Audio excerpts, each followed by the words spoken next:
तो स्वागत है आपका खुद के YouTube चैनल पर जिसका नाम है कश्यप जी का तहलका।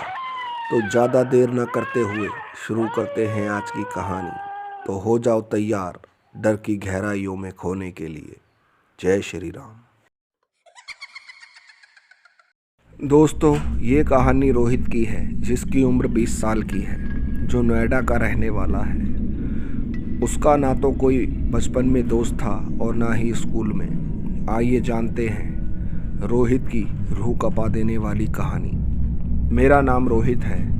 मेरे परिवार में मेरे मम्मी पापा और मेरा एक बड़ा भाई है। वो पापा के साथ उनका बिजनेस संभालता है। हमारे घर से कुछ ही दूरी पर एक पार्क है। मैं अक्सर उसी पार्क में जाकर बैठ जाता था।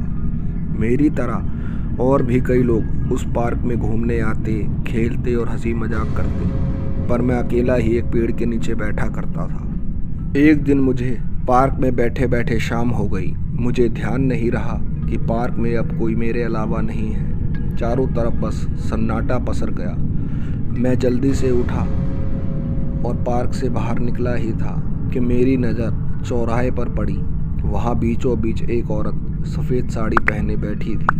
मैं दूर से खड़ा उसे ही देख रहा था, मानो मेरी आंखें उस औरत की तरफ ही जम गई हूँ। तभी अचानक मेरे कंधे पर किसी ने हाथ रखा तो डर के मारे मैं सहम गया। मैंने पीछे मुड़कर देखा तो डर के मारे मेरी रूह कांप गई। शरीर बुरी तरह कांपने लगा क्योंकि मेरे पीछे वही औरत थी जो चौराहे पर बैठी थी। वो बहुत ही खौफनाक लग रही थी क्योंकि उसका आधा चेहरा था ही नहीं। वो मुझसे बोली, मुझसे दोस्ती करोगे रोहित? उसकी आवाज़ इतनी डरावनी थी। मैं वहाँ से भागा तो गलती से मेरा पैर उसी चौराहे पर रखी कुछ चीज़ों पर पड़ गया। तभी मेरे शरीर में मुझे कुछ भारीपन महसूस होने लगा।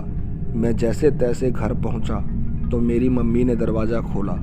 वो मेरी हालत देख सुन्न हो गई क्योंकि मैं अपनी कमर झुकाए और एक पैर को घसीटता हुआ चल रहा था। मेरी मम्मी बोली, क्या हुआ तुझे रोहित, ऐसे क्यों चल रहा है?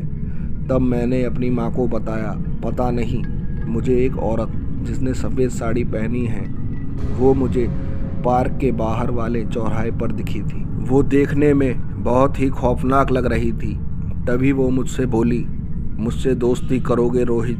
मैंने इतना ही कहा था कि मेरे परिवार के लोग जो उस समय वहीं खड़े थे सब के सब डर के मारे सहम गए क्योंकि मैं अपनी माँ को जो भी बता रहा था वो सब मैं एक अजीब खौफनाक आवाज़ में बोल रहा था, मानो मेरे शरीर और मेरे मुंह से एक ही बात 3-4 लोग एक ही साथ बोल रहे हों। तभी मैं अपनी मम्मी से बोला, मुझे भूख लग रही है और इन सब को भी। मैं अपने होश गंवा बैठा था। जो ये सब बातें मैं आपको बताऊंगा वो मुझे बाद में पता चली। सुने, मेरी माँ खाना लेकर मेरे पास आई और मुझे खाने की प्लेट दे दी। उस वक्त मेरे घर में कम से कम 15 लोग थे। वो मुझे खाते देख डर के मारे भाग गए क्योंकि मैं खाना ज़मीन पर फैलाकर किसी जानवर की तरह खा रहा था। तभी मैं बोला, मुझे कुछ मीठा खाना है, पर मेरे परिवार के मानो जैसे पैर जम गए हों। वो बस मुझे ही देख रहे थे। मैंने अपनी माँ की ओर इशारा करा रसोई की तरफ तो मेरी माँ सीधी भागकर मेरे पास आ गई। उस वक्त मुझे अपने शरीर पर बहुत बेचैनी सी होने लगी, जैसे मेरे शरीर पर कोई वजन बढ़ रहा हो। मैं चीखने लगा। दर्द के मारे मेरी आवाज़ सुनकर एक बार फिर से लोग मेरे घर में इकट्ठा होने लगे। तभी उसी वक्त हमारे पड़ोस के मंदिर के पुजारी भी आ गए। वो मुझे कुछ देर ऐसे ही देखते रहे। मेरे शरीर पर जो वजन धीरे धीरे बढ़ रहा था वो एकदम से कम होने लगा। तभी वो मुझे और मेरे परिवार को अपने शिव मंदिर में ले गए। वो कोई ज़्यादा बड़ा मंदिर नहीं था, बस वहाँ एक छोटा सा शिवलिंग था। कुछ समय पहले हम सब ने ही उस मंदिर में उस शिवलिंग की स्थापना कराई थी। पुजारी जी ने बताया, जो व्यक्ति ज़्यादा अकेला या चुपचाप रहता है उसकी तरफ भूत प्रेत काली शक्तियाँ जल्दी आकर्षित होती है। इसलिए रोहित को इन सब का सामना करना पड़ा। हम लोग कल सुबह मेहंदीपुर बालाजी मंदिर जाएंगे।